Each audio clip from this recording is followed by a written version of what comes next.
Señor. Dice, los que esperan en Jehová tendrán nuevas alas, nuevas fuerzas, ¿sí? Levantarán alas como las águilas, correrán y no se cansarán.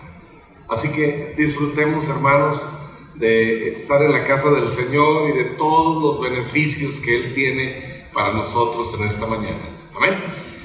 Continuamos con la historia de Jonás. Vaya por favor al libro del profeta Jonás, ahora en el capítulo 2. A diferencia de todos los libros proféticos, hermanos, Jeremías, Isaías, Ezequiel, Daniel, Oseas y todos los demás, ¿sí? El libro del profeta Jonás nos enfoca en el mensaje. Todos los demás libros proféticos, el centro es el mensaje que Dios tiene para el pueblo de Israel y proféticamente para cada uno de nosotros, ¿sí? Pero no así el libro del profeta Jonás. El libro de Jonás se enfoca en el profeta, no en el mensaje. La historia de Jonás, hermanos, es una representación de la relación del hombre con Dios, de la realidad de nuestra relación con Dios. De eso se trata la historia de Jonás. Pudiéramos, hermanos, verla en una película o en una puesta en escena teatral. Seguramente muchos de ustedes conocen la obra Los Miserables, incluso se hizo ya en algún formato de película, ¿no? Encontramos ahí la historia de un hombre que es perseguido por un policía. Una historia de la gracia misma. Algo así, hermanos, trata de representar para nosotros la historia de Jonás, que como hemos visto acá, nos representa a cada uno de nosotros. Lo que nosotros encontramos en la historia de este hombre es la historia de nuestra vida, es la historia de nuestra relación con Dios. Jonás es un hombre que recibe un mandato de Dios y que decide no obedecer, porque simple y sencillamente no está de acuerdo con lo que Dios le ha ordenado hacer. Jonás no entiende por qué Dios le ha mandado a predicar a Nínive, por qué Dios quiere salvar a personas tan perversas como los asirios. Así que reniega de Dios y de su mandato y decide huir de Dios. Lo que cada uno de nosotros hacemos, hermanos, en nuestro diario vivir. Constantemente estamos huyendo de Dios. Constantemente no reaccionamos como Dios quiere que reaccionemos ante las diferentes circunstancias que enfrentamos en la vida. Y usted dirá, pues no, yo no soy un Jonás. Yo nunca me he levantado y he huido de delante de la presencia del Señor. Nunca he buscado irme lejos de la presencia del Señor. Pero como veíamos el jueves en nuestro estudio, todas las pequeñas decisiones que vamos tomando, hermanos, en el día a día, dicen lo contrario. Nuestras reacciones, simplemente. Una mala noticia y entonces nos asustamos, ¿no? Y ahora que ya llegó la viruela del mono, no sé cómo se llama, ¿no? Y empezamos a escuchar noticias así. Y nuestro espíritu, nuestra alma, reacciona ante las circunstancias que enfrentamos. normalmente no reaccionamos como Dios espera que lo hagamos. Porque si empezamos a escuchar noticias malas, por ejemplo, de esta nueva enfermedad, ¿no? Pues, ¿y ya saldría la vacuna? ¿Y cómo hay que cuidarse? Y empezamos a investigar, queremos saber todo acerca de la nueva enfermedad. Cómo se contagia, cómo se cura, cuáles son los efectos, qué puedo hacer para cuidarme y para protegerme. En lugar de decir, Jehová es mi pastor, nada me faltará. En lugar de decir, caerá a mi lado 1000 y 10,000 a mi diestra, mas a mí no llegará. Pero nuestra reacción natural, hermanos, siempre es ir en contra de lo que Dios nos ha dicho. Si Él 365 veces en la Escritura nos dice no temas, lo primero que hacemos nosotros ante cualquier circunstancia es justamente temer. El miedo nos asalta. Y ahora sí, hermanos, una vez que nos hemos alejado de Dios de esta manera tan sutil, entonces empezamos a actuar y a vivir en la carne. Porque nos hemos desconectado de los principios de Dios.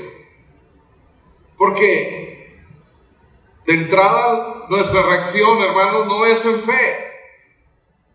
Nuestra reacción no es creer lo que sabemos de Dios, sino que la carne nos dice, cuídate, a ver, investiga, checa, ¿cómo puedes resolver ese problema? La carne siempre, hermanos, nos hará pensar que nosotros podemos resolver las crisis mejor que Dios. Y ahí empezamos a deslizarnos. Dice, descendió Jonás a Jope. Decíamos la semana pasada, siempre, hermanos, siempre que nos alejemos de Dios, es para descender. Es para bajar nuestro nivel de vida considerablemente.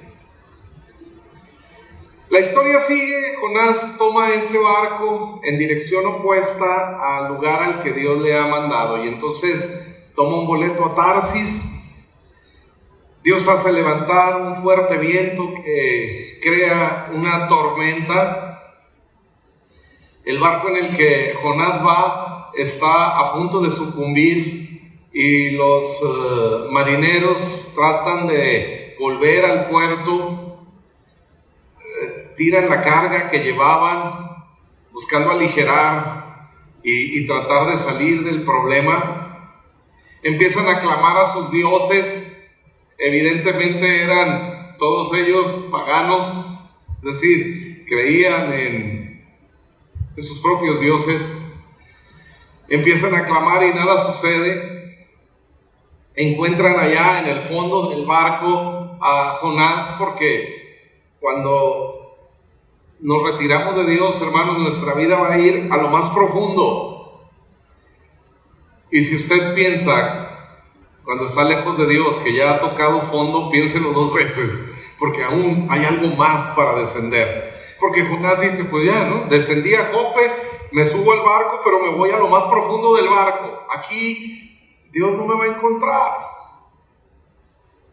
He huido y me he escondido de Dios. Pero finalmente Jonás es encontrado por el capitán y le dice, ¿qué estás haciendo, dormilón? Levántate y clama a tu Dios para ver si puede resolver esta crisis. Al final dice que echaron suerte sobre todos para ver quién era el causante de aquella tragedia, porque era algo inusual. Evidentemente no eran las temporadas de lluvia o de invierno donde la navegación no se podía llevar a cabo. Así que era algo verdaderamente extraordinario. Por eso todos aquellos hombres dicen, no, hay algo que no estamos viendo. Algo sucedió. Y entonces echan suertes para ver cuál es la razón. Seguramente todos esos hombres creían en un Dios que castiga. Por eso dicen, esto es un castigo. ¿Por quién? ¿Quién es el culpable? ¿Quién ha hecho enojar a su Dios para traernos todo este mal. Porque cualquier Dios con D minúscula al que tú busques se va a constituir en un tirano y te va a castigar. Esa es la realidad. De hecho, el problema de la historia de Job, hermanos, es en esencia la idolatría. En capítulo 2, en el verso 8, Jonás lo describe, lo relata. Perdón, dislexia, a veces digo otros nombres, ¿verdad? Pero ustedes ya saben, es Jonás. Si digo Josué, si digo Job, si digo Ismael, es Jonás, ¿sí? Y entonces, pues finalmente cae la suerte sobre Jonás y entonces le dicen, decláranos, ¿quién eres? ¿Quién es tu Dios? ¿Qué has hecho? ¿Por qué huyes? Y entonces, en capítulo 1, Jonás describe lo que ha pasado, ¿sí? Dice, es que estoy huyendo de Dios. Yo soy hebreo. Y mi Dios es Jehová, el creador de todo. Y parece que Jonás empieza a reaccionar. Y entonces, ahora consciente de que su mala decisión está afectando la vida de otros, entonces dice, bueno, la solución es que me arrojen del barco, mi solución es morir. A veces creemos que la muerte, hermanos, puede solucionar nuestros problemas, ¿sí? Y creemos que esa puede ser la solución. Y entonces Jonás dice, arrójenme al mar. Tal vez ahí se termina mi tormento. Y es lo que hacen los hombres finalmente. Dice que hacen una oración a Jehová reconociéndolo como el Dios verdadero. Y entonces dice, no nos tomes en cuenta la sangre de este pecador. Y lo arrojan al mar. Y en verso 17 aparece una palabra que hemos meditado en las últimas semanas. Pero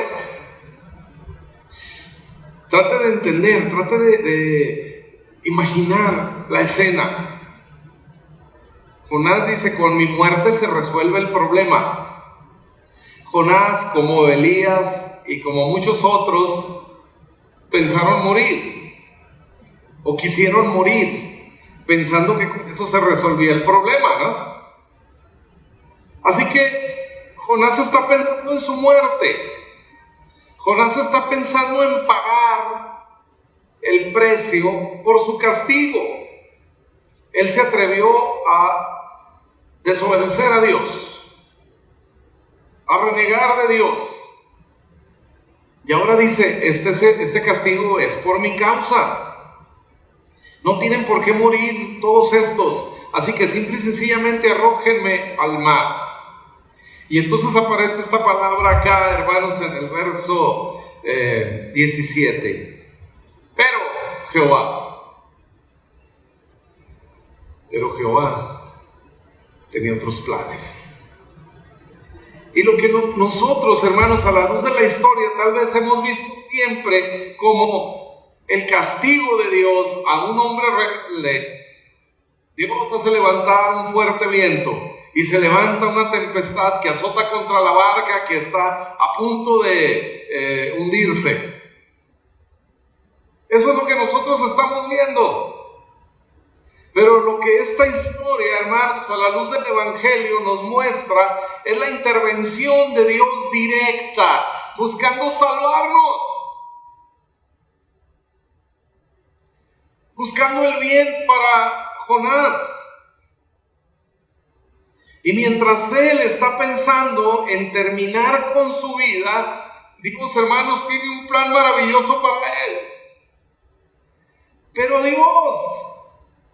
Pero Jehová tenía preparado un gran pez que tragase a Jonás.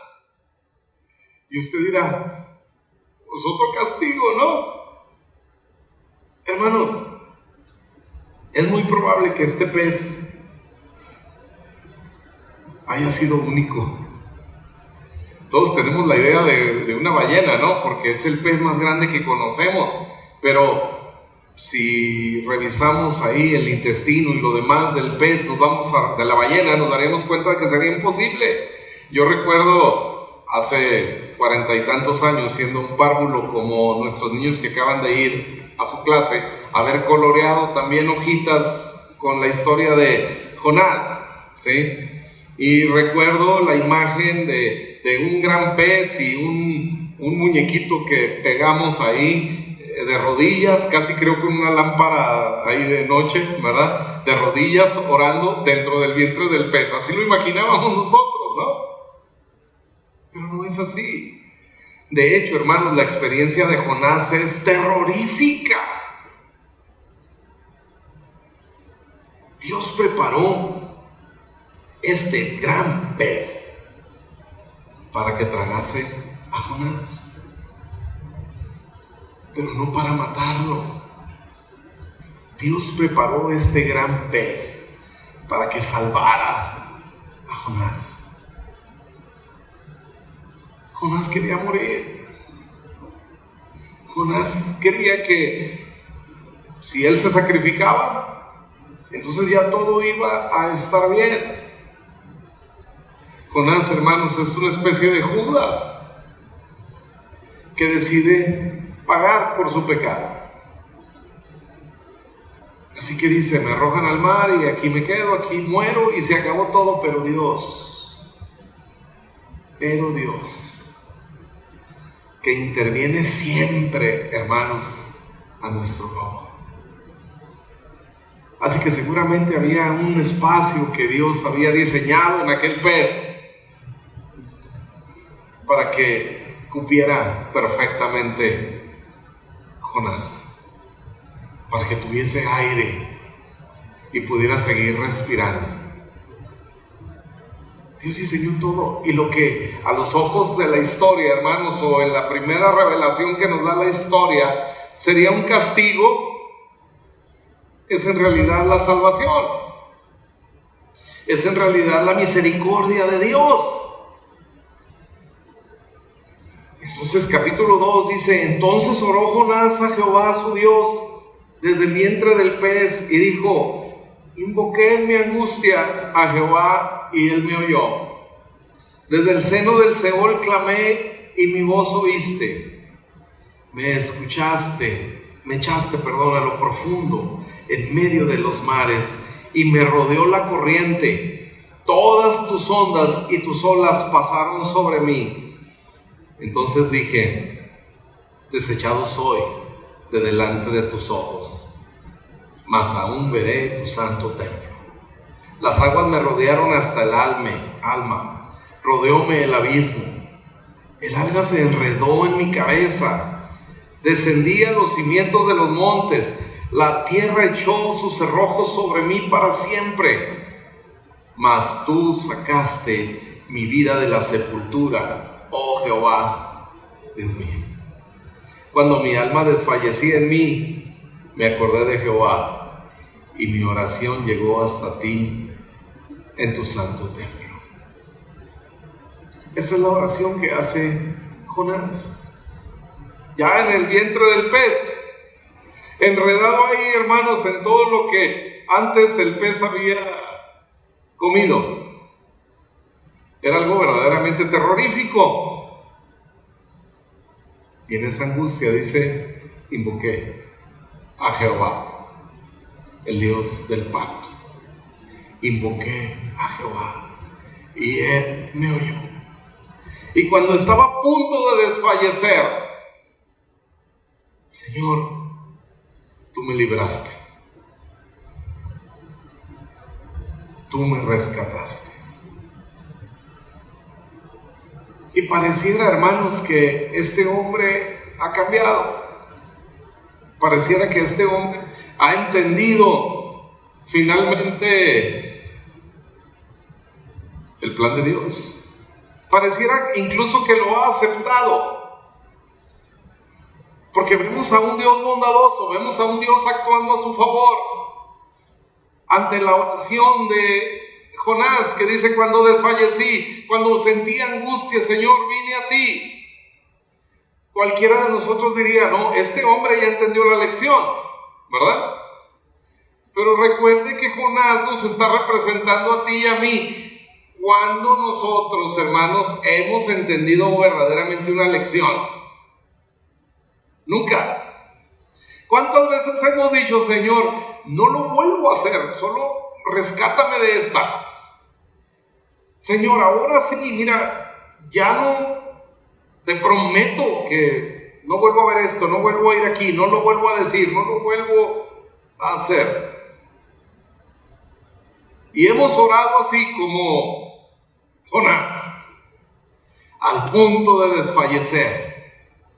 Y el Señor ha actuado a nuestro favor y nos ha librado. Amén. Verdaderamente eso nos hizo cambiar. Verdaderamente las crisis hicieron de nosotros mejores personas. ¿No? Porque tardaron 2-3 días, si acaso, ¿no? En que volviéramos a hacer lo mismo. O de otra forma. No pasan horas, hermanos. Porque a veces podemos estar, por un lado, aceptando la voluntad de Dios y viviendo sus principios, y en ese mismo momento rechazándolos y violando a otros. En el mismo momento, en un solo acto, podemos estar cumpliendo delante de Dios y también estar ofendiéndolo. En la oración que Jonás hace en el verso 8 dice: mas yo con voz de alabanza te ofreceré sacrificios. Verso 9. Mas yo. Ahora se vuelve a enfocar en sí mismo. Porque en verso 8 dice: los que siguen vanidades ilusorias, su misericordia abandonan. Otras versiones hablan de la idolatría. Dicen: los que van en pos de ídolos se olvidan de la gracia. Los que andan en pos de ídolos no disfrutan la gracia. Es lo que está diciendo en el verso 8. Pero yo. Entonces, en verso 8 parece que habla de los marineros que lo arrojaron al mar, ¿no? Ellos andan en pos de ídolos, pero yo. Señor, ellos no, pero yo sí. Todos, hermanos, odiamos el pecado del otro. Nos fastidia el pecado del otro. Cuando Jesús dice en Mateo 7 que no juzguemos, hermanos, hay que entender el contexto, ¿sí? Todos de alguna manera tenemos que hacer un juicio para tomar decisiones, ¿sí? Si tú vas a cerrar un acuerdo, un negocio con alguien, juzgas a la persona, por supuesto que sí. Haces un juicio para tomar buenas decisiones. Me conviene comprar aquí, no me conviene, haces un juicio. Entonces, ¿a qué se refiere el Señor cuando dice que no juzguemos? El contexto es, Jesús dice: ¿por qué te fijas en la paja que hay en el ojo de tu hermano y no consideras la viga que tienes en el tuyo? A eso se refiere el Señor cuando dice que no juzguemos. Aquí Jonás vuelve a ponerse, hermanos, en la posición de: yo soy muy cumplido, ¿no? Ellos no, yo sí. Los que siguen vanidades ilusorias, su misericordia abandonan. Misericordia de Dios, aparece el su ahí con mayúsculas, ¿sí? Mas yo, Jonás, con voz de alabanza te ofreceré sacrificios. Pagaré lo que te prometí. Otro Pedro aquí, ¿no?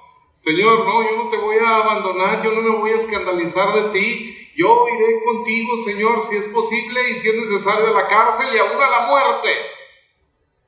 Y yo voy a cumplir lo que prometí. La salvación es de Jehová, termina diciendo. ¿Cómo insistimos, hermanos? Aún en una misma oración de alabanza, Jonás está reconociendo la bondad de Dios, está reconociendo su misericordia, y de inmediato cambia por él. Vuelve el enfoque a él. Señor, yo no soy como ellos. Yo sí cumpliré lo que te prometí, pagaré lo que prometí. Y haciendo un poquito de spoiler en la historia, hermanos, encontramos a Jonás haciendo justamente lo contrario, no cumpliendo lo que ha prometido. Siempre insistimos, hermanos, en nosotros. Y cuando insistimos en nosotros, no nos dejamos sorprender por la gracia. Ese es el problema. Mientras mantengamos la mirada en que nosotros cumplimos, en que nosotros hacemos, no podremos disfrutar, hermanos, el favor de Dios, como lo dice en el verso 8, y tiene toda la razón. Todos aquellos que siguen a ídolos, así sean ellos mismos, abandonan la gracia, no disfrutan la gracia. Hermanos, tú y yo necesitamos la gracia, porque caemos, porque mentimos, porque escondemos cosas, porque nos enojamos cuando algo no resulta, porque nos gusta el chisme, porque nos gusta la mentira, porque somos egoístas, porque somos impacientes, porque no somos agradecidos. Necesitamos la gracia porque juzgamos. Necesitamos la gracia porque no perdonamos, porque a veces no queremos perdonar. Necesitamos la gracia porque guardamos rencor, porque somos orgullosos. Necesitamos la gracia porque usamos a la gente, porque manipulamos, porque controlamos, porque codiciamos. Necesitamos la gracia, hermanos, porque nos molesta más el pecado del vecino que el mío. Pero la realidad es que todos necesitamos la gracia. Todos los días de nuestra vida. Cada segundo de nuestra vida, hermanos, necesitamos la gracia.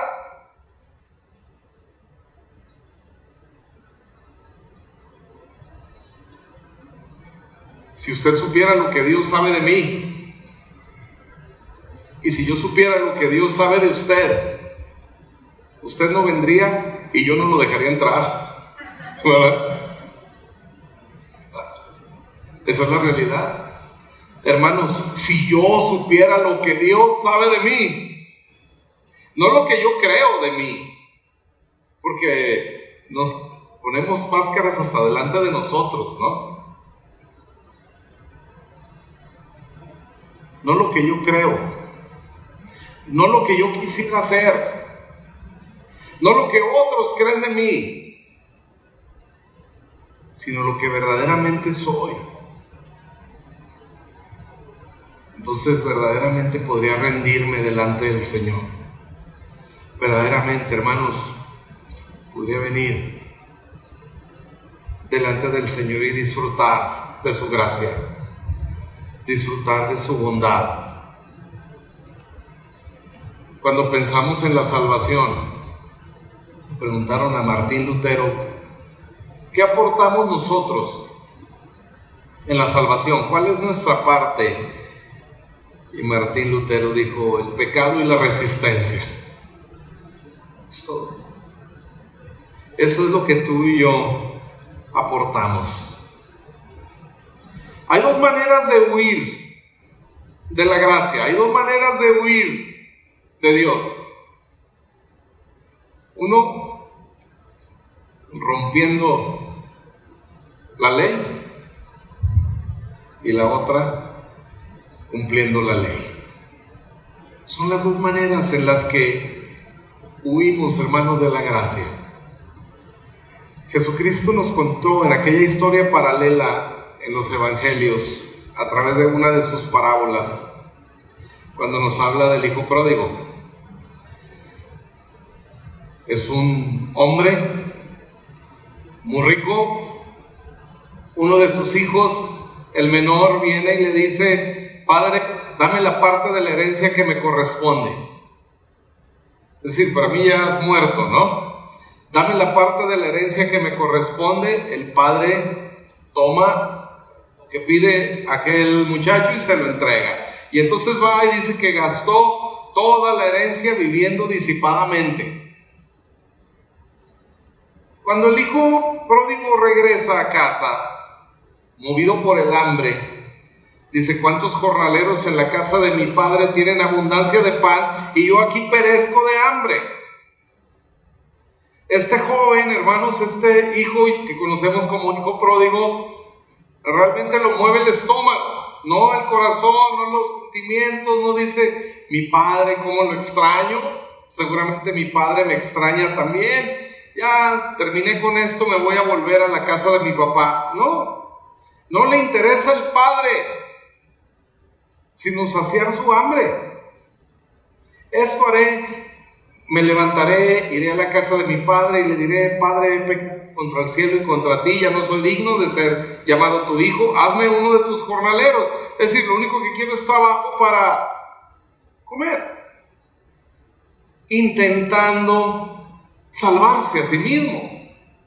Aquí voy a morir de hambre, pero si me vuelvo a la casa de mi padre y trabajo, entonces podré sobrevivir. Siempre buscamos resolver nuestros problemas. Es nuestra naturaleza. La carne nos va a motivar siempre, nos va a inspirar siempre a resolver nosotros mismos el problema. Hacer estrategias, planes. Esto haré. Jonás dice: yo no soy como aquellos. Yo voy a pagar lo que prometí. Siempre queremos pagar nosotros algo que está ya pagado por Dios. Así que este muchacho, hermanos, verdaderamente se alejó del padre rompiendo las reglas. Y cuando regresa y conocemos la historia, el que era verdaderamente pródigo era el padre. Llega, se echa sobre su hijo, le besa, le pone aquella ropa que le dignifica, calzado en sus pies y el anillo en su mano, restaurando todo lo que aquel joven había perdido. Y entonces aparece en la escena el hijo mayor, el que había cumplido las reglas. Y se acerca y le pregunta a uno de los empleados: oye, ¿qué es todo ese alboroto? ¿Por qué hay fiesta en la casa de mi padre? Dice: es que tu hermano ha vuelto y tu papá ha hecho matar el becerro gordo. Y entonces él se enoja y no quiere entrar. El padre tuvo que salir igual por él, así como salió corriendo a encontrar al rebelde, al que le había despreciado. Así sale ahora fuera de la casa a encontrar al que según él había cumplido todas las reglas y no quiere entrar, está enojado. Dice: oye, yo todo lo he hecho por ti, me he pasado la vida trabajando para ti, le dice el hijo al padre, ¿no? El hijo mayor. Me he pasado la vida trabajando para ti y no me has dado un solo cabrito para disfrutarlo con mis amigos. Y tu hijo, que ha gastado todo tu dinero en borracheras y con prostitutas, viene y le haces matar el becerro gordo. Al final de cuentas, hermanos, lo que encontramos en esta historia es un padre abandonado. Uno de los hijos se fue a gastar el dinero y el otro se la pasaba trabajando. El padre estaba siempre solo. A veces nos alejamos de Dios, hermanos, creyendo que estamos cumpliendo su obra. Hay tantas cosas, hermanos, que nos confunden. Hemos creado tantos ídolos a veces. Necesitamos la gracia del Señor. Porque creemos, no, es que yo hago la obra, soy el pastor, imagínense, ¿no? Hermanos, tengo la bendición de Dios de pertenecer, o haber pertenecido en diferentes etapas de mi vida a 4 gremios, ¿sí? Magisterial, fui maestro también, contador, abogado y pastor, ¿sí? Y he participado en agrupaciones, en asociaciones. Tristemente le digo esto. ¿Saben cuál de esos 4 grupos he encontrado a la gente más insatisfecha, más celosa, envidiosa y resentida?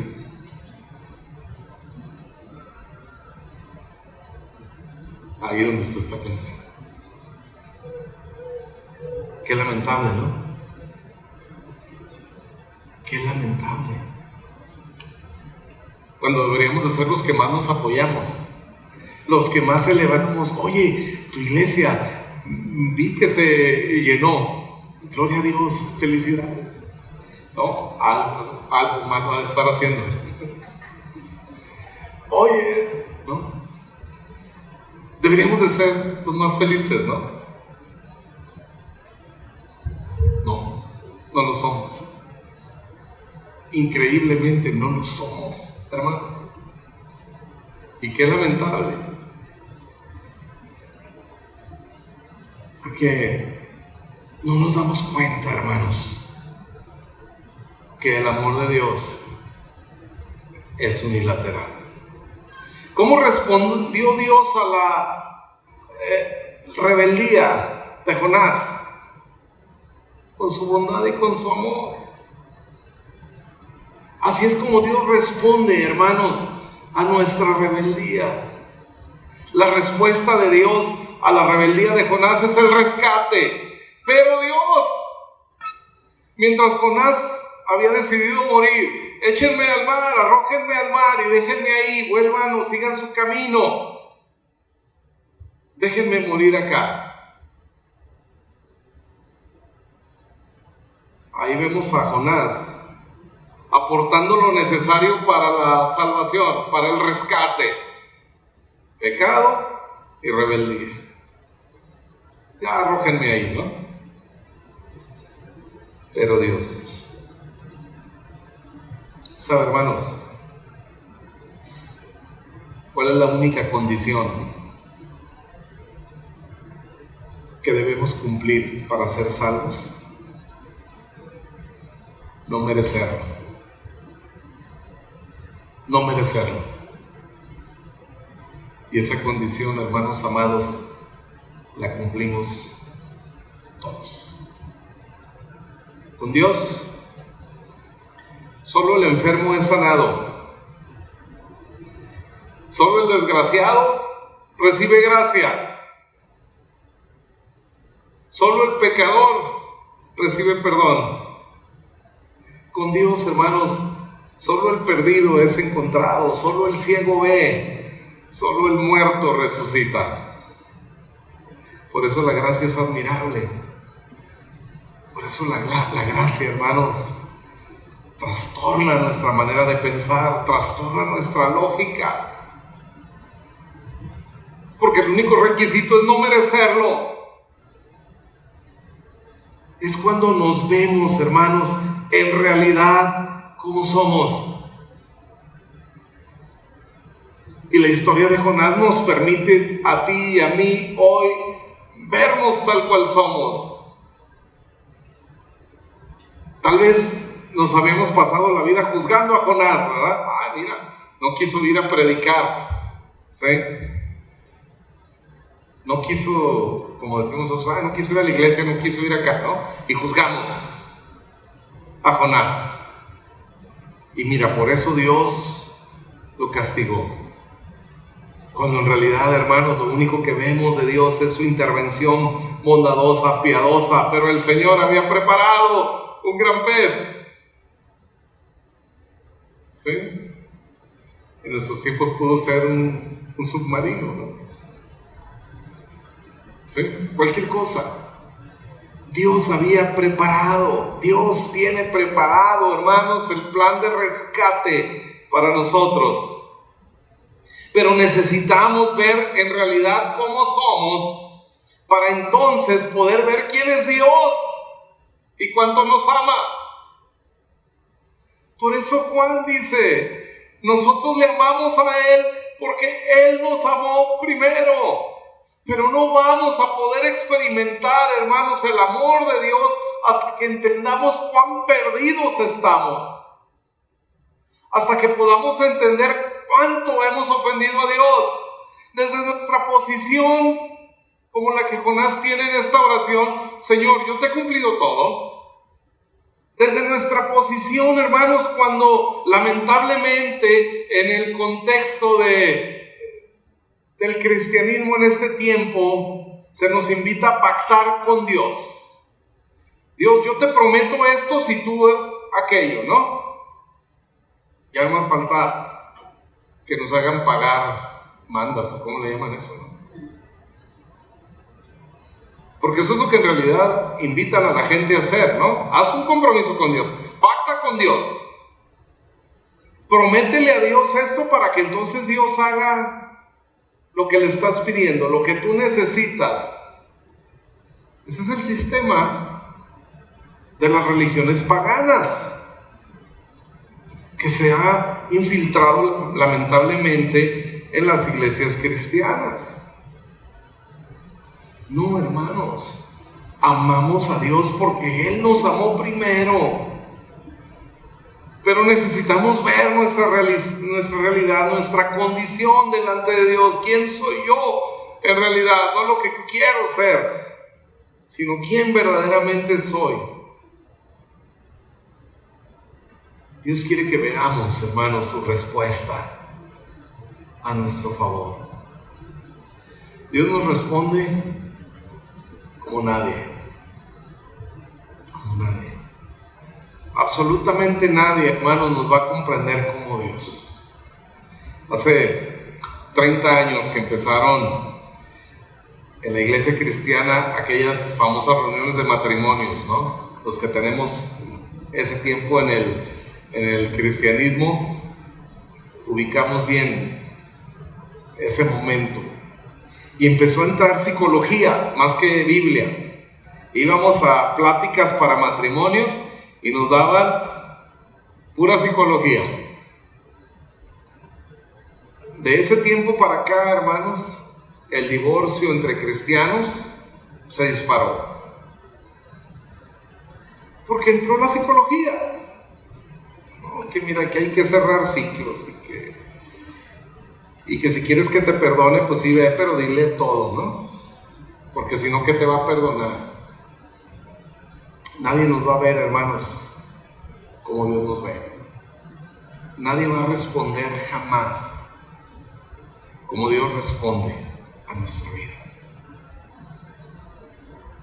Por eso podemos ser honestos con Dios. Podemos venir delante de Él y decir: Dios, verdaderamente reconozco que no he cumplido nada. Todas mis promesas, todo lo que juré hacer, Señor, no lo he conseguido.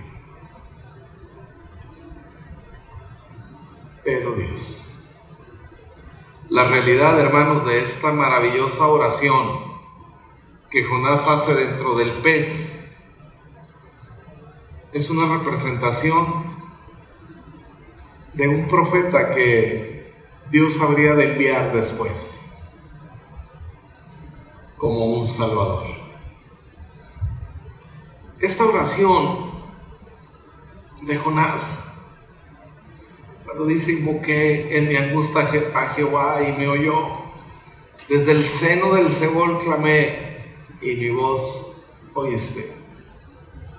Me echaste a lo profundo, en medio de los mares, y me rodeó la corriente. Todas tus ondas y todas tus olas pasaron sobre mí. Entonces dije, desechado soy delante de tus ojos. ¿Se acuerdan a Jesús clamando, Dios mío, ¿por qué me has abandonado? Ahí verdaderamente habían pasado todas las olas de Dios sobre un hombre clavado en una cruz. Aquel hombre que verdaderamente se sintió desfallecer.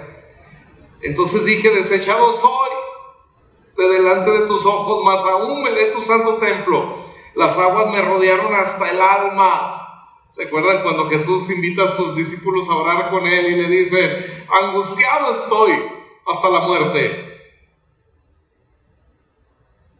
Esta oración realmente, hermanos, es una profecía sobre lo que Jesús habría de hacer por nosotros. El alga se enredó en mi cabeza. Descendí a los cimientos de los montes. La tierra echó sus cerrojos sobre mí para siempre. Jesús fue sepultado en aquel monte, en aquella profundidad de aquella montaña donde era el cementerio, y pusieron una piedra para tapar la entrada, y entonces fue sellada para que nadie la pudiera violar. Mas tú sacaste mi vida de la sepultura, oh Jehová, Dios mío. Cuando mi alma desfallecía en mí, me acordé de Jehová, y mi oración llegó hasta tu santo templo. Es Jesús, hermanos, es Jesús la salvación. La oración termina diciendo, de Jehová es la salvación, que es de hecho un pleonasmo. Salvación, Yeshua, Jesús, Josué, Jehová salva. Jehová salva. Incline sus rostros, cierre sus ojos, por favor.